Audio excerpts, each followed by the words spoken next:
Hello and welcome back to the Xpert 11 Road to Glory series, where last time out we managed to beat a somewhat weak opponent in Campus FC in the first leg of the Cup, and in this episode we're playing our third league game of the season against CDF Jimbofogo, who, like ours, are a youth team and of a very similar age and structure, so this should be a very interesting game. We've both picked similar team structures in this match, albeit CDF Jimbofogo are playing a 3-5-2 formation, while we're playing a 4-5-1 formation. Our team is Dihor in goal, a back four of Kruis, Chapple, Santa Maria and Agenfjord. A midfield of Tataw Eta, Kwiatkowski, Roma, Carlton and Hargreaves, and a front low man of Celso Mota. Ray Tataw Eta is making his first league start of the season. For CDF Jimbofogo they have Odrino there in goal, a back three of Noel Giddens, Leopold Verga and Dennis Beta, a midfield of Sheldon Ballinger, Rafael Estevez, Alberto Zozoya, Harry Trundle and Caetano Tenreiro, and a front two of Cristiano Ronaldo and Sean Lowell. So then, let's go live to the supermassive black hole for the match. The captains for this match are Geo Dihor for Knights of Cydonia and Cristiano Ronaldo for CDF Jimbofogo. The referee for this match is Justin Time of Skill 5, Harshness 7. Knights are in the red and yellow strip and on the home side, playing from left to right. CDF Jimbofogo are in the blue and white strip, playing away from right to left. We're going through the team news as you can see on the screen now, and seeing the relative strengths and weaknesses of each of the sides. And the game will get underway any moment.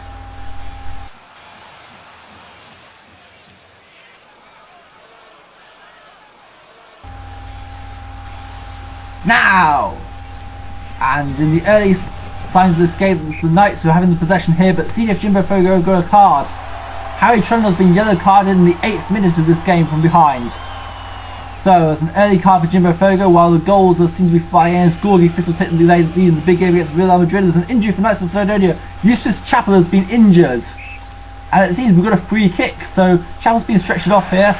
Meanwhile, there's a free kick shown goal by Glenn Carlton. And he scored! Glenn Carlton gives Knights of Cydonia a lead against a team of similar stature, and this could be a huge goal in the Knights season.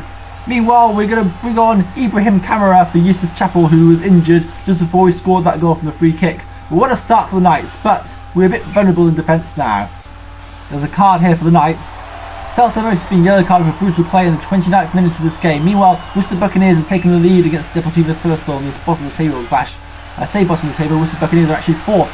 Here's a free kick straight goal by Sheldon Ballinger. Smash into the post. Jimbofogo is starting to come into this game a bit more now. And they got another chance. It's a well placed shot and goal by Sean Lowell. And there's the equaliser. Sean Lowell has equalised for CDF Jimbofogo from Caetano Tenreiro's pass. 1-1, it's all square again, it's all to play for, we have to do it all over again. We go to the Pamela shot by Ray Tataw Eta from a distance, smashes into the post. This game's become a lot more open-ended recently after Jimbofogo's equaliser. We've got another chance here for Alvito Roma with a header on goal, and it's easily handled by O'Dea. O'Dea easily got his hands to the ball from Roma's header. And as we approach half time, it is Knights of Cydonia 1, CDF Jimbofogo 1, and we have just scraped the chances so far, but only by a small amount. Jimbofogo really played well in that first half and gave us the game. In the other half-time scores, Worcester Buccaneers leading Deportivo Celso 2-0, so they're actually above us in the table, which is surprising to say the least. As the second half is getting underway, Spud United have just gone top of the league after a second goal against Republican Mancunia, where was Jimbofogo have a card here. Sean Noah has been yellow carded for dangerous play. And this might be why we have an injury here. Alvito Roma has been slightly injured. Well, at least it isn't a major injury, but we've got a card for Knights here.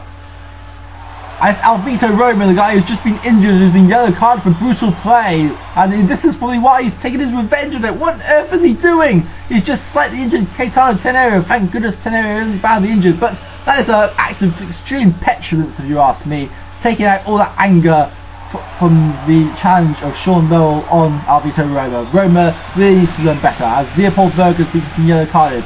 And we have a free kick in a dangerous position here. There's a free kick straight goal by Glenn Carlton. Now they missed. We're coming to the final 19 minutes of this game, and it's currently Knights of Cydonia 1, CDF Jimbofogo 1. Meanwhile, Worcester Buccaneers are continuing to beat Deportivo Celso's. Noel Giddens has been yellow carded for a tackle behind by Jimbofogo. We're running out of time here, and it's looking like, in all probability, that this will be a draw between Knights of Cydonia and CDF Jimbofogo. We're into the 93rd minute here. We've got a chance here from Ray Tataw Eta. Unbelievable! Oh my goodness! Ray Tataw Eta has secured all 3 points for Knights of Cydonia in the 93rd minute of this game. What a dramatic conclusion!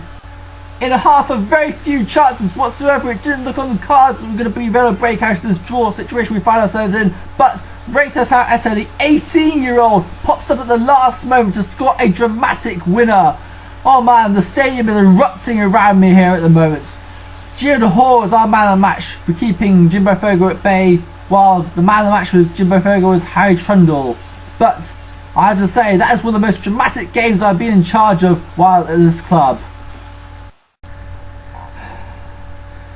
Well, I don't know what to say, other than that was probably the most dramatic finish to a league game since the league game against Real Peeps at home back in season 30, when Gabriel Gorga won us in the very last moment after we were 2-1 down.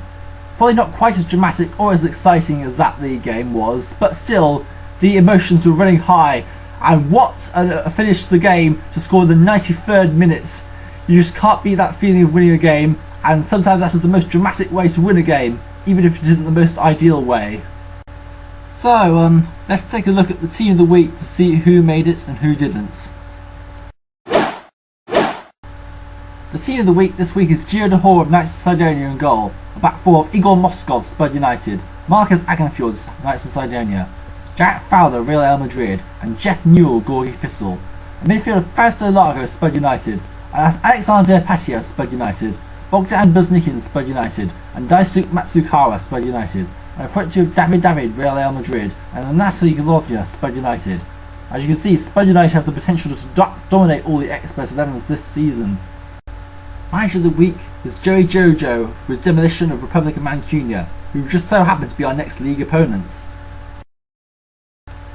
And so, after 3 rounds of the league, this is how the standings look so far. It's Gorgie Thistle who are the early league leaders with a perfect start with 3 wins with 9 points and a goal difference of 7.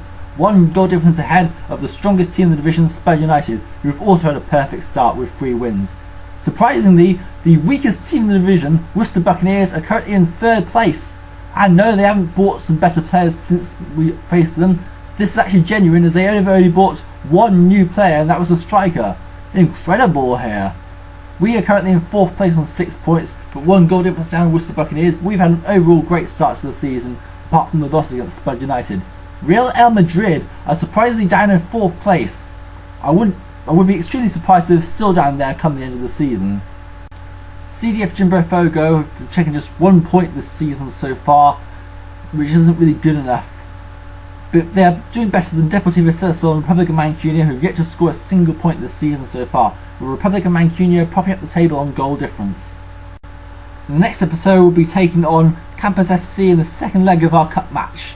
So, join us next time when we play the 2nd leg of Campus FC, and we're probably likely to demolish them unless they get a new manager by then. See you next time.